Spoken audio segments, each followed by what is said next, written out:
I'm joined now by Ron Vitiello, the Senior Advisor to Customs and Border Patrol and former Acting Director of Immigrations and Customs Enforcement.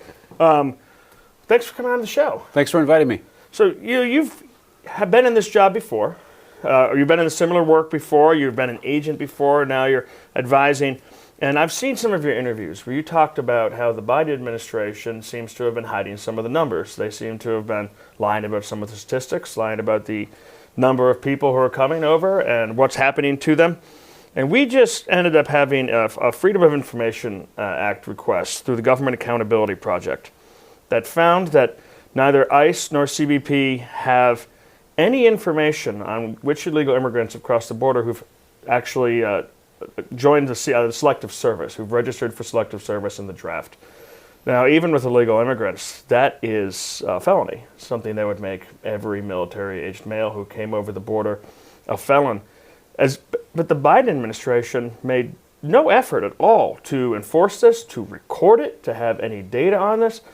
Is this isolated, or is this something that you're coming across over and over again now that you're back after Biden's left? No, it's clear that during the Biden administration, uncontrolled border was their goal, right? We had an invasion unlike we've ever seen before. And if you just use government numbers, and I know we're all a little bit skeptical of those numbers, but using Biden's own published numbers in public, 11 million encounters by CBP at the immediate border during the 4 years of the Biden administration.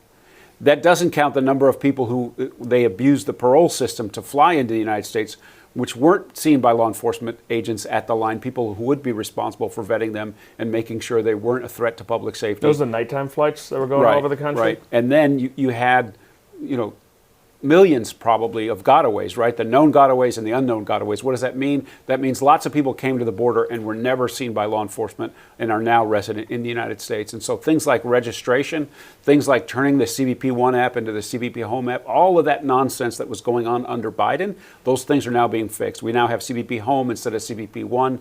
People are required, if they're in the country illegally, to register with the Department of Homeland Security. The Selective Service registration is also a layer that could be put on top of their requirement in the U.S. For what reason? For the reason that if and when they get encountered by immigration officers in the United States, they can be prosecuted not only for being here without being invited, inspected, or within the law, but they can also be charged with these other crimes. So that gets back to kind of the old Rumsfeld quote. You have the known unknowns and the unknown unknowns and the known knowns. And it seems like that the Biden administration was interested in hiding some of those numbers. That lends itself to the idea, and this was something the president pushed, but people are slow to believe it, that this was not something that was simply they didn't have the political willpower, the political capital to enforce the border with their own party. I mean, Biden was the only person who even was on the Democratic primary stage who wanted to keep laws about the border. Everyone else wanted to decriminalize it. But this lends itself to the idea that the administration was actively trying to facilitate illegal crossings. Is that the feeling that you've been getting? 100%. And here's an example. The Secretary of Homeland Security, Alejandro Mayorkas, was the previous Deputy Secretary under the Obama administration when Joe Biden was the Vice President. And during the 2014 surge, when I was still a government employee, we made recommendations to the Homeland Security Office of the Secretary and the Deputy Secretary how to fix the surge that was going on during 2014. They put those recommendations that we gave, myself, Tom Homan, and others, they took those recommendations and put them in place to reduce the number of people that were coming across the border illegally. Those steps worked, and we had better outcomes. Other things happened since, but they knew how to fix it. And Alejandro Mayorkas, as the secretary, watched what happened under the Trump administration, takes over as a secretary, and tears down all the things that were working during the previous 4 years. And so they knew exactly what they were doing. They knew when they took the steps that they took, what exactly was going to happen. 2014, that harkens back to the last time ICE had confirmed a Senate director through the Senate. Every time since 2017, since Obama left office, has been acting. What's the dysfunction that creates, the difficulties and the restraints that puts on the job that you had to deal with in the last administration that maybe have to be dealt with this time around as well? Well, it shouldn't really matter in government whether you're confirmed or not, but it does. It does when you're talking to appropriations, when you're talking to the Senate oversight committees. If you're a confirmed leader, that matters to them because they've had an opportunity to advise and consent on your position. And then over time, if you don't have someone at that level, it restricts the agency's credibility, capability, and it just depends on what the leadership is. Under Trump 1, and obviously now under Trump 2, if people are acting in their roles, they have the full faith and authority given to them by the president, because we know, as it relates to border security, homeland security, in the DHS space, he's a very enthusiastic supporter of the front line and the leadership as well. If the Democrats keep this up and they keep up obstruction, which there's no indication that they'll change that, is there any limit to the amount of time that someone can serve in an acting capacity as opposed to a confirmed? Or could someone serve for 4 years? There are a lot of rules about that. They were written in the aftermath of Obama's midnight recess appointments in 2013 or 14. And so there are restrictions about actors in certain roles, especially in the department, the one I know the most. But there's also ways that, with smart lawyers in the Justice Department and in each of the departments, that you can make things happen when you need to. Now, the Democrats, I think, aren't the only people who are upset about this sudden change and reversal in the border policy that we've seen over the last 4 years. The cartels, I imagine, are feeling the squeeze. They've got to be taking some shots to their wallet. President Trump, in an interview with Glenn Beck last night for BlazeTV, mentioned that there had been skirmishes along the border. You're a former agent. You're in touch with them. Has there been outbreaks of violence and shooting, and have people been hurt? What's it actually look like down the border where these billions and billions of dollars worth of criminal organizations with weapons are now feeling the squeeze? Yeah, to set the scene, I don't know exactly about these particular things that the president was referring to. We are on constant we're constantly reminded of the violence that's perpetrated by cartels in Mexico, sometimes against our front line as well. And so there's 10,000 troops assigned from the Department of Defense alongside the Border Patrol at the line, reinforcing the wall, helping get access to the border, side by side with agents, making sure we're monitoring the border and getting full situational awareness and being able to arrest people as they come across. And so that's something that we have to constantly be vigilant for. And I would just say the Trump effect in Mexico is something I've never seen. They also have 10,000 National Guard troops deployed near the northern border.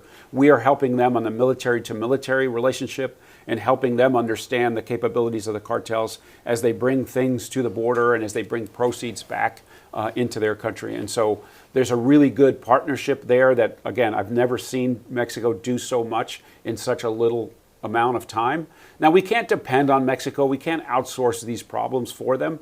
But having a willing partner and having somebody in the Oval Office that stands behind, we say we're going to do something and we're going to keep those promises, it's amazing what you can do on the ground. What do you think's changed in Mexico that it's allowed them to even if they wanted to, there's a state where they're outgunned in some ways by some of the cartels, to what's changed that made their president willing to actually take the risks for retribution and other things that the cartels can do to enforce Trump's border policies and American border policies? Leadership. A new president, a secretary that understands the political connotations both in the U.S. and in Mexico, and then a willingness at some levels in Mexico to reduce the power, influence, and corruption, the violence that these cartels perpetrate against their citizens. And so you have to have all these things in combination. You have to have a will from the Oval Office that says we're going to fix this problem. We're going to give the front line the tools that they need, and willing partners in places like Mexico leaning in and saying, yeah, we're going to take it on with you because we know you're going to help us.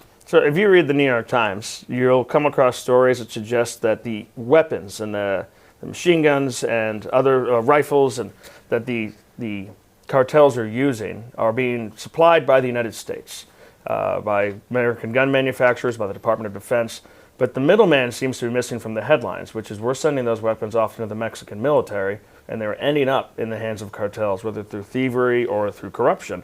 The president said in the interview that they're coming across over and over again these weapons that they can trace back to the U.S. military through the Mexican military. What sort of work are you having to do with the military on these sorts of things? How does that impact trust and the ability to operate down there if our own weapons are being potentially brought to bear against our own men? Well, we have to understand the capacity of the cartel, the corruption in Mexico, and what these criminal cartels will do to maintain their power base, maintain their business model at the border, within the country, and even in the United States. And so we have to be vigilant about how these weapons get transferred. We have to have a mechanism with the Mexican military to understand when inventory goes missing. But you're only going to have that when you have a leader in the White House that says, I want to help you fix this problem. If you don't fix this problem, there will be consequences. In the case of tariffs or restrictions at the border, restrictions on their movement in the U.S., those kinds of things. And so it's a big problem. The guns in Mexico, proceeds going back to Mexico, is something that we can share with Mexico and do a lot, again, to reduce the capability of these cartels, both in their country and here. When you see the soldiers south of the border who are charged, and the police who are charged with enforcement, charged with arrest, oftentimes they have to hide their identities because of retribution, because of being followed home, the threats to their family, their wives, their children, their parents.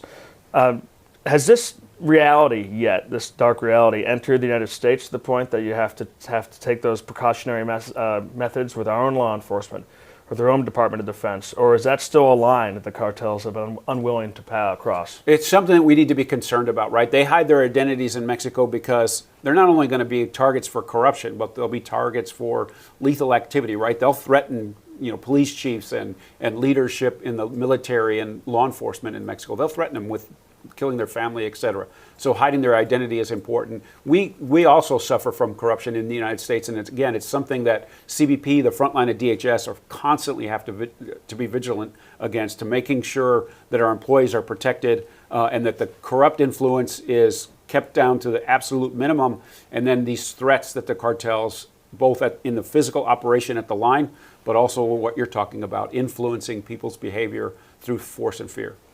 Phase one of the administration's plan has been to immediately deploy Coast Guard, deploy military, to deploy fencing, to continue building the wall, to try to bulk up Customs and Border Patrol and Immigration and Customs Enforcement.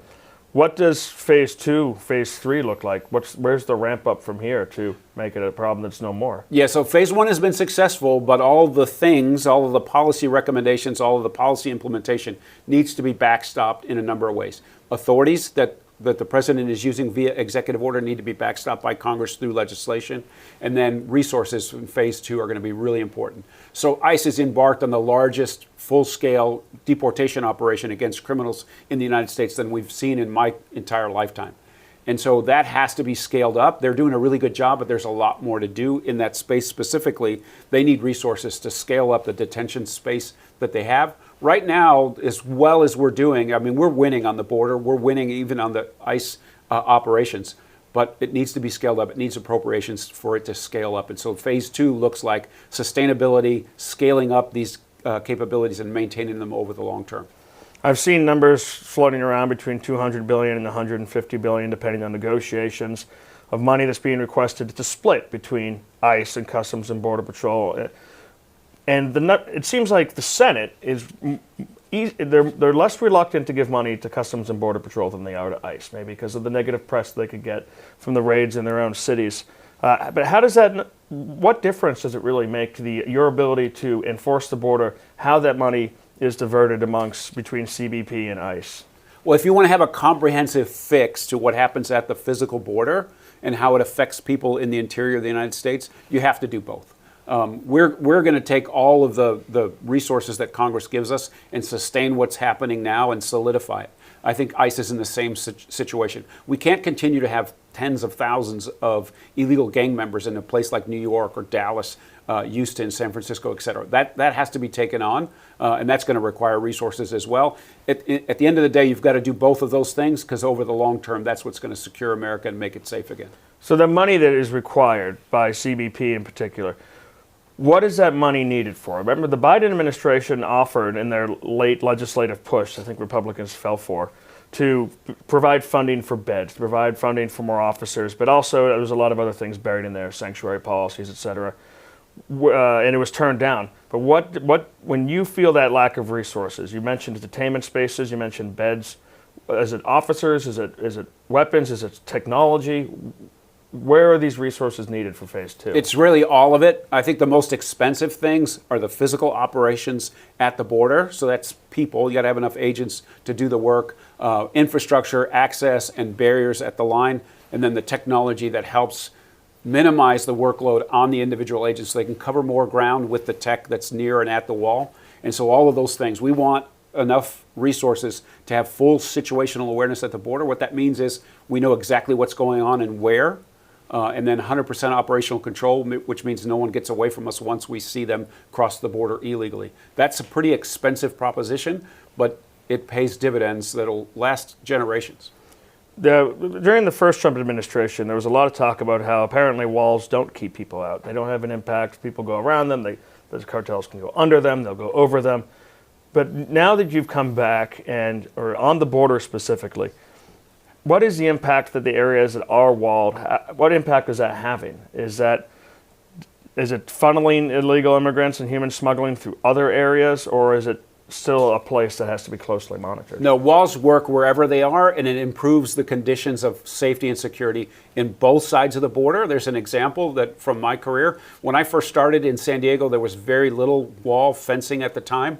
And there are now neighborhoods right along the border that used to be places that agents really couldn't go because it was so active and so many smuggling attempts and all kinds of narcotics in this area. Those neighborhoods on the U.S. side of the border they have $1 million homes within them. They have shopping centers. They have safe neighborhoods and streets for their kids to play on. That didn't exist in 1985 when I started in the Border Patrol. On the Tijuana side of that same part of the border, it's also moved up the standard of living, the public safety, and the lifestyles that people can live, even though they're right next to the Mexico-U.S. border.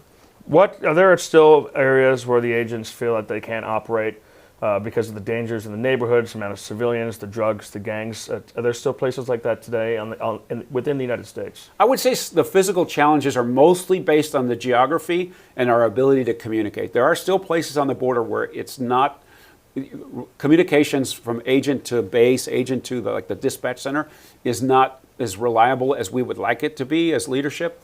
And then there are neighborhoods where people aren't big fans. But most of the people who live on the border that are not involved in smuggling, that are not in the employ of the cartels, they know how valuable the Border Patrol is in their community as it relates to safety and security. I know we have to wrap up in a minute. You're a busy man, but what's the difference that you're seeing between the cooperation of the different states? The border goes from blue California, which you just mentioned, all the way through red Texas. Are the different governors giving you different levels of cooperation, or does that impact you less in the federal control zones? Yeah, on the line, it's not as evident as it might be in the interior, but what we're seeing, this is, again, the Trump effect, right? We have New York helping ICE arrest 25 Tren de Aragua gang members in New York City yesterday. So wow. The mayor leaned in a while back. The rest of the city helped yesterday. We have Gavin Newsom talking about turning over a murderer, somebody that was convicted of manslaughter and got a very light sentence in California. You have the governor of the state talking about how he's going to arrange and facilitate that individual being turned over to ICE. And so even blue states are getting the message that the American people want to feel safe in their own states, their own neighborhoods, and their own communities. And so the needle is definitely moving in the right direction. A lot to do. The Justice Department needs to take on this whole idea of sanctuary jurisdictions, but there's a lot of momentum coming in the right direction. It's fascinating.